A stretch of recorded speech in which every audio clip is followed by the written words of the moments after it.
எல்லாருக்கும் வணக்கம். எப்படி இருக்கீங்க? இன்னைக்கு நம்ம வந்து இறால் தொக்கு எப்படி வைக்கிறதுன்னு பார்க்க போகிறோம். அதுக்கு என்னென்ன பொருட்கள் தேவைன்னு சொல்கிறேன், நோட் பண்ணிக்கிறீங்களா? இங்கே நான் வந்து 500 கிராமுக்கு இறால் எடுத்து சுத்தம் பண்ணி வச்சுருக்கேன்.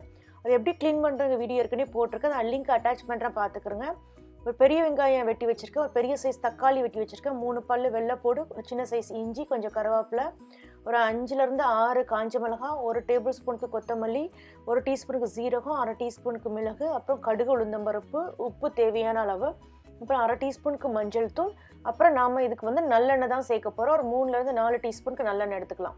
முதல்ல மிக்ஸி ஜார் எடுத்துகிட்டு அதில் சீரகம், மிளகு, கொத்தமல்லி, அந்த காஞ்ச மிளகா, இந்த இஞ்சி வெள்ளைப்பூடு எடுத்து வச்சுருக்கோம் இல்லையா, அது கருவேப்பிலத்தில் கொஞ்சம் கருவேப்பிலை மட்டும் சேர்த்துக்கோங்க. அதுக்கப்புறம் நம்ம எடுத்து வச்சுருக்கோம் மஞ்சத்தூள் போட்டுட்டு உப்பு சேர்க்காம தண்ணி ஊற்றி நம்ம வந்து அரைச்சி எடுத்துக்கிற போகிறோம். நீங்கள் இதிலேயே உப்பு சேர்த்துக்கிட்டனாலும் ஓகே தான் உங்களுக்கு. இப்போ நான் வந்து இந்த மண்சட்டியில் வந்து எண்ணெயை சுட வச்சுக்கிறேன். இதுக்கு நல்லெண்ணெய் சேர்த்திங்கன்னா நல்லாயிருக்கும்.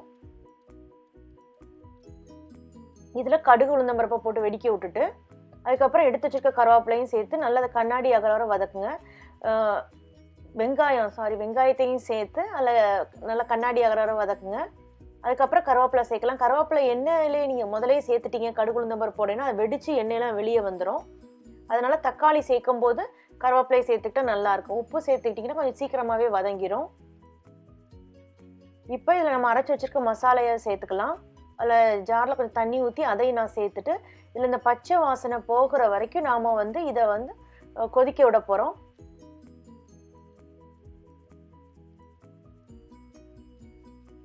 உப்பு செக் பண்ணி பார்த்துக்கிறோங்க. இப்போ நாம் வந்து கழுவி வச்சுருக்க அந்த இறாலை வந்து அதில் சேர்த்துடலாம். இறால் குக் ஆகிறதுக்கு ரொம்ப நேரம் எடுக்காது. ஒரு 3 நிமிஷம் அதில் நல்லா குக் பண்ண விட்டுருங்க. குக் பண்ண இந்த மாதிரி நல்லா வந்ததுக்கப்புறம் அதை சிம்மில் வச்சுட்டு இன்னொரு 3 நிமிஷம் விட்டுட்டிங்கன்னா அந்த ஆயிலெலாம் வெளியே வந்து ரொம்ப டேஸ்ட்டாக நமக்கு நல்லா கிடைக்கும். நல்லா சுண்டி வந்திருக்கும், இந்த மாதிரி வரும். இப்போ இதை நீங்கள் சர்வ் பண்ண ஆரம்பிக்கலாம். இதை வந்து நீங்கள் எந்த விதமான வெரைட்டி ரைஸ்க்கு சாப்பிட்லாம். தோசை, இட்லிக்கு ரொம்ப பிரமாதமாக இருக்கும். ரசம் வச்சு இந்த இறால் தொக்கு வச்சு சாப்பிட்டிங்கன்னா பிரமாதமான காம்பினேஷன் அது. இது ட்ரை பண்ணி பாருங்கள். பார்த்துட்டு உங்கள் கமெண்ட்ஸ் சமையல் வந்தில் போஸ்ட் பண்ணுங்கள். இந்த வீடியோவை லைக் பண்ணுங்கள், சேனலை சப்ஸ்கிரைப் பண்ணுங்கள். நம்ம இன்னொரு வீடியோவில் பார்க்கலாம். நன்றி, வணக்கம்.